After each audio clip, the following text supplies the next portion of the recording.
Station, this is Houston. Are you ready for the event? Houston Station, we are ready for the event. Destination Station at the Children's Museum in Indianapolis. This is Mission Control Houston. Please call station for a voice check. Please call station.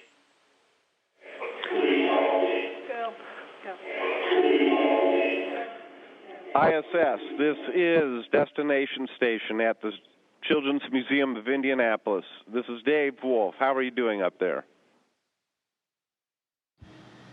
Children's Museum in Indianapolis, we have you loud and clear. We are doing great. Nice to see you. Hi, Rick and Koichi and Steve. It's great to see you two up there. In fact, I watched your spacewalk last week. You did a great job. Plan A looked like it worked pretty good. We're going to get right to some of these questions. We have a really large crowd here at the Children's Museum of Indianapolis, and our first student, Georgia, has a question for you. What is your favorite part of being an astronaut on the ISS? Good question. It's wonderful to be able to work in space and watch the beautiful home planet. And my favorite part of being an astronaut is that we can work with so many dedicated people from all over the world in the human space exploration.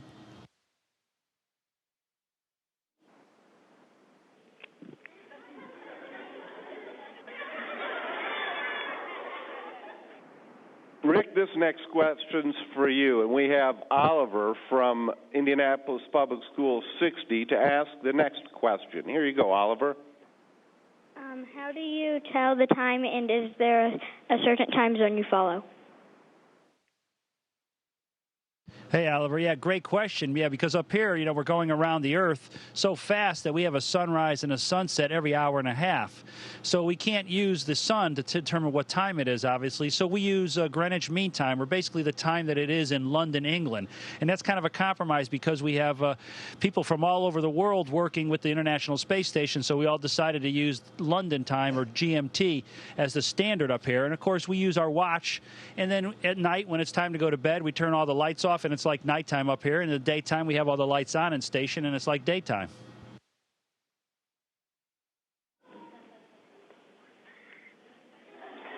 Thanks a lot, Rick. Swanee, this next one's for you. And we have Brenda Ramon. No. How do astronauts get water they need in space? How do we get water we need in space? Well, we luckily have a system here that recycles our water. And then for us to get it out, it's pretty easy, simple. We just go ahead and have a little machine. We can go ahead and take water out from there and put it in a bag, which we can drink from.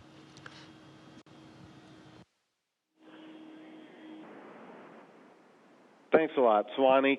Koichi, the next one's for you, and it is from Abe Boucher at St. Michael's School. What experiments are you working on aboard the ISS? Hey, that's an interesting question. We are working on a variety of experiments every day, and in the physics and medicine and all kinds of science. And this week in particular, I am focusing and working on an experiment called the cell mechanosensing, which is an investigation to identify gravity sensor in muscle cells. And this study will help develop a new medicine or countermeasures to muscle atrophy.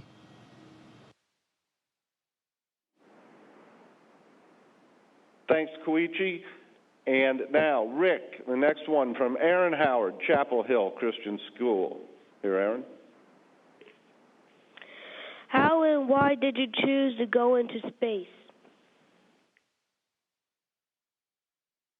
Well, when I was very young, probably about your age, I got very interested in science, very interested in airplanes and space travel. It was back in the days of Apollo. And so it really piqued my interest, and I was very good at math, and so I decided to make science and engineering my career. And then eventually I saw that there was an opportunity to become an astronaut, and I thought it would be great to become an astronaut. It was physically and mentally very challenging, and that all led up to my space trip. So it was just a series of events leading me down a road of things that interest me, if you will.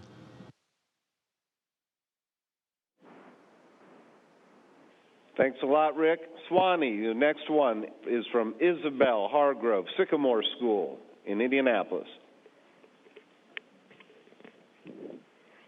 Do you have any free time while on the ISS? And if so, what do you do? Isabel, we do get a little bit of free time up here, and one of my favorite things to do is look out the window. We have a wonderful place called the cupola, which is like a glass-bottom boat, and has 7 windows that look out on the Earth, and it's a beautiful place just to sit and look down on a wonderful planet.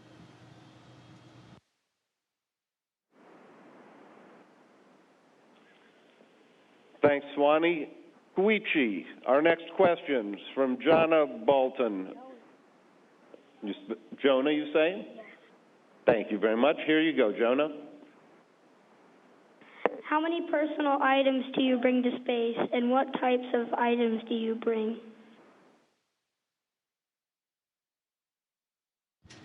Jonah, I brought some personal items like photographs of my family and friends.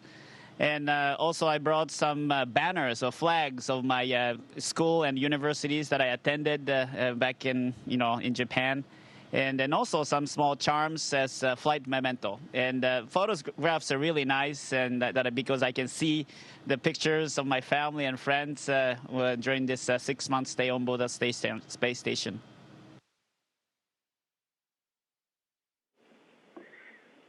Thanks, Koichi. And now, Rick from Austin Holt, Indianapolis Public School 15. Here you go, Austin.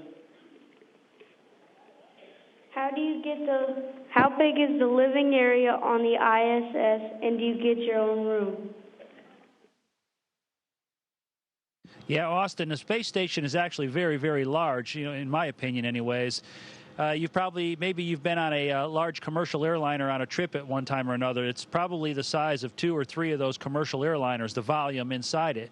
And the thing about the space station is, since we could float, we could use the area up here on the ceiling if we have to. So it's much more area and volume than if it was just we're in a 1G or on an environment like on the Earth. And we do get our own room. It's a very, very small room. It's the size of a very small closet in your room, like the linen closet, or if you probably don't remember phone booths, but like the size of a small phone booth. So it's a very small area, but it's more than enough to hang up our sleeping bag and sleep.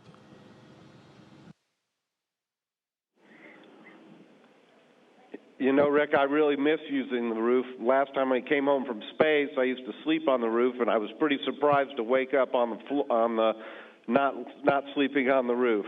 Next question, Steve from Michael Joven at St. Michael's School.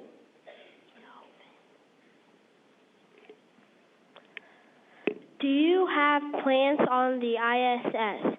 And if so, how do you grow them? I don't have plants personally, but we have experiments that have plants, and we try to grow the plants to the experiments. And there's also, I know a few of our Russian colleagues have tried to grow plants themselves by keeping them in a Ziploc bag and putting some water with it, kind of like a hydroponic plant. I know we've actually tasted some of the onions they grew that way. It's very delicious.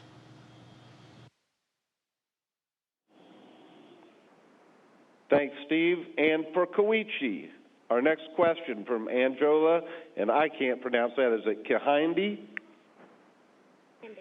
Kendi. Very nice. Here you go. What types of food do you eat?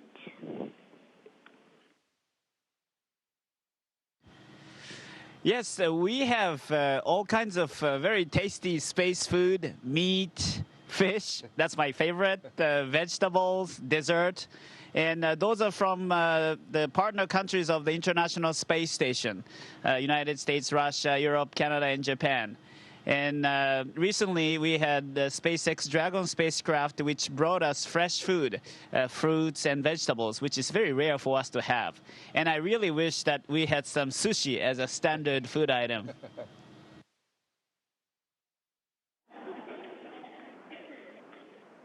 Thanks, Koichi. I enjoyed some of the special Japanese food you brought up last time we were in space together also. For Rick, the next question, Rachel Chambers from Butler University. What has been the greatest experience you have had thus far in space, and how has that experience affected you as a person?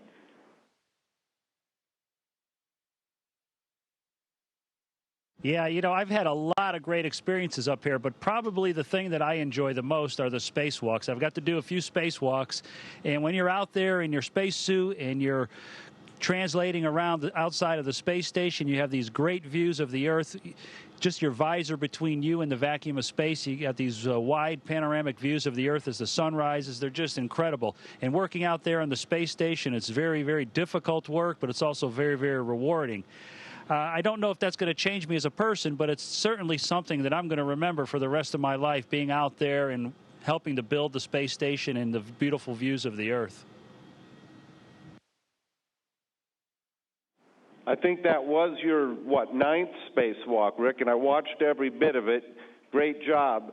One thing I used to say to my crews as I went out on a spacewalk is the only thing we know won't happen is Plan A. And it looked like you made Plan A happen this time. Next question for Steve is for Steve from Anthony Hentz from Michael School. Anthony? What is your least favorite thing to do in space and why? My least favorite thing to do in space, Anthony. Good question. I like most things up here, but there is probably one thing I don't like doing, and I'm going to have Mr. Wolf there, Dr. Wolf, have to explain the details of this one, but I'm just going to say it's going to get messy, and it has to do with going to the bathroom. But Dave Wolf can explain the rest of it for you.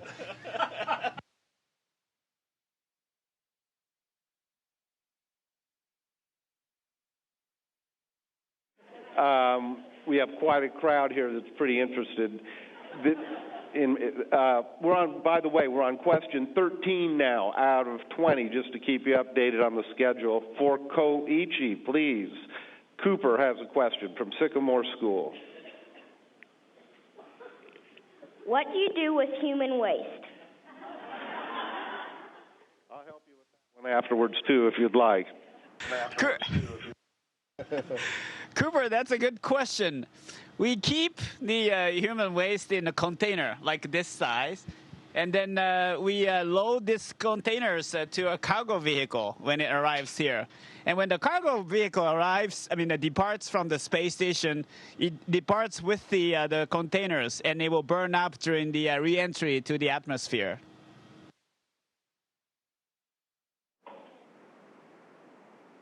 Thanks, Koichi.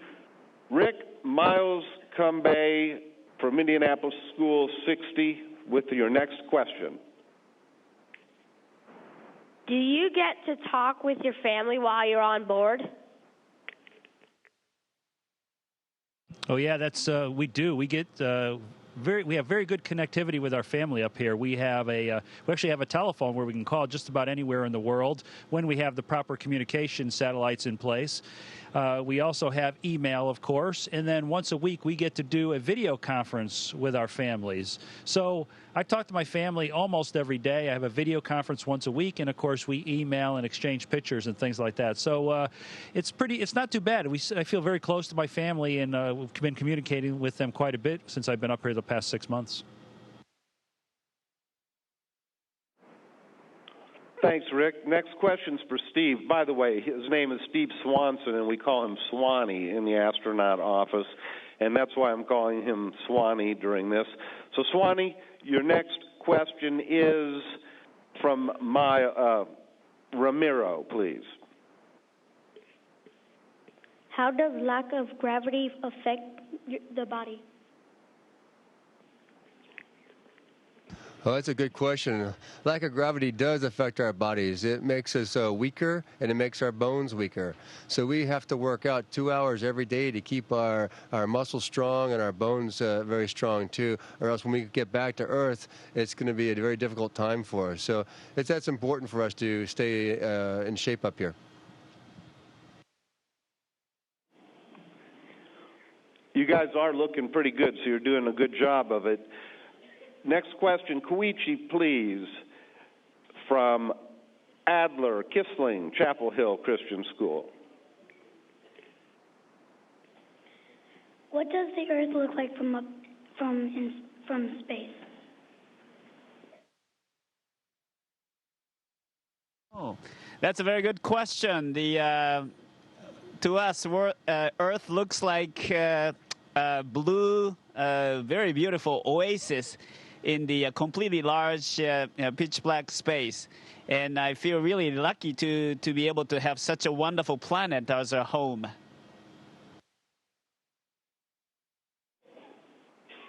Thanks, Koichi. Rick, next question's from Chris Hayes, St. Michael School. How do you communicate with astronauts from different countries? Well, hey, Chris. Actually, the official language of the International Space Station is English, and obviously the international partners all speak English very well. But we also speak Russian because we launch on Russian vehicles. So the three of us also had to study the Russian language, so we do speak Russian a little bit also.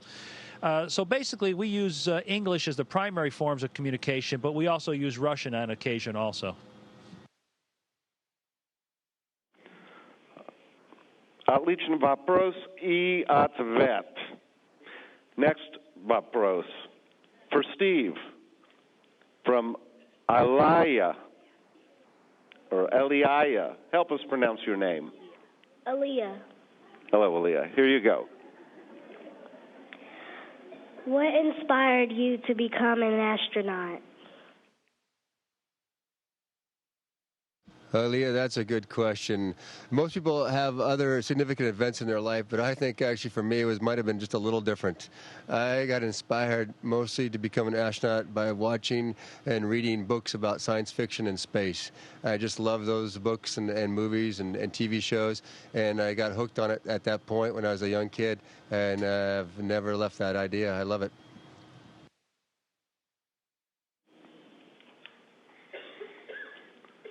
Thanks, Swanee. And for Koichi, next question is from Larry Smith. Excuse me, James Iconogle.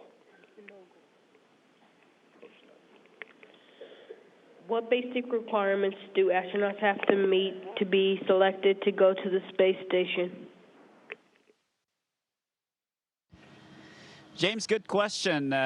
We need to be cleared on the medical requirements to fly in space. And other requirements include the language skills, as Rick explained, both in English and in Russian language. And also, we need to be proficient in the spacewalk skills as well as robotic skills. After we are assigned to a space flight, we go through training in different countries for 2.5 years.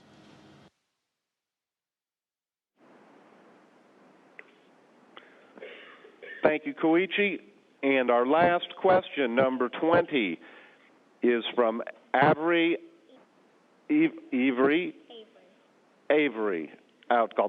Excuse me for pronouncing it not quite correctly. Here you go. How long does it take to change into your spacesuit? Hey, Avery, yeah, that's an interesting question. It doesn't take a long time to put the spacesuit on. Maybe it takes an hour or so to put the spacesuit on, but it takes about 4 or 5 hours to fully prepare your body to go from inside the space station to outside the space station. And that's because we have to do a lot of breathing of pure oxygen and prepare our body, kind of remove some of the nitrogen from our body so we don't get the bends when we go to that very low pressure in the spacesuit and out in the vacuum of space. So getting in the spacesuit doesn't take very long, maybe less than an hour, but the preparing of your body to go outside and on a spacewalk takes about 4 hours.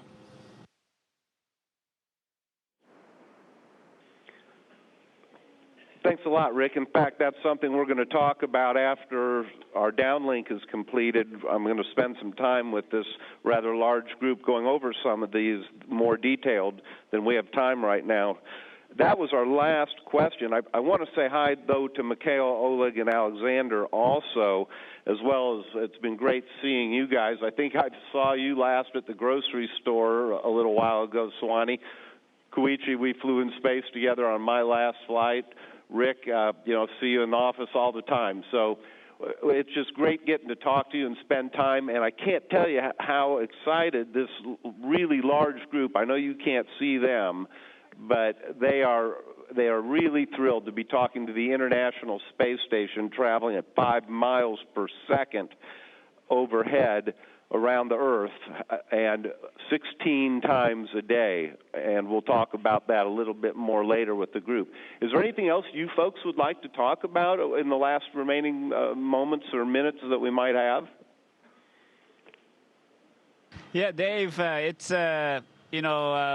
been really great to talk with you. And last time when I was here, you were here. And we miss you very much here. And it was great to hear your voice this time. And thank you very much, everyone, for the wonderful questions. It was really exciting to talk with all of you.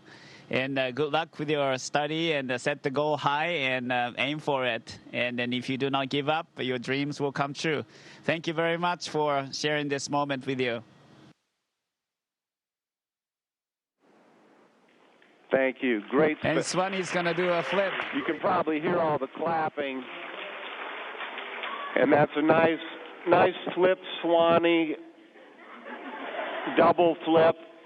You might even get 3 out of that. Enjoy the rest of your time. Be safe. Be productive. Look forward to seeing you on Earth. Thank you, Dave.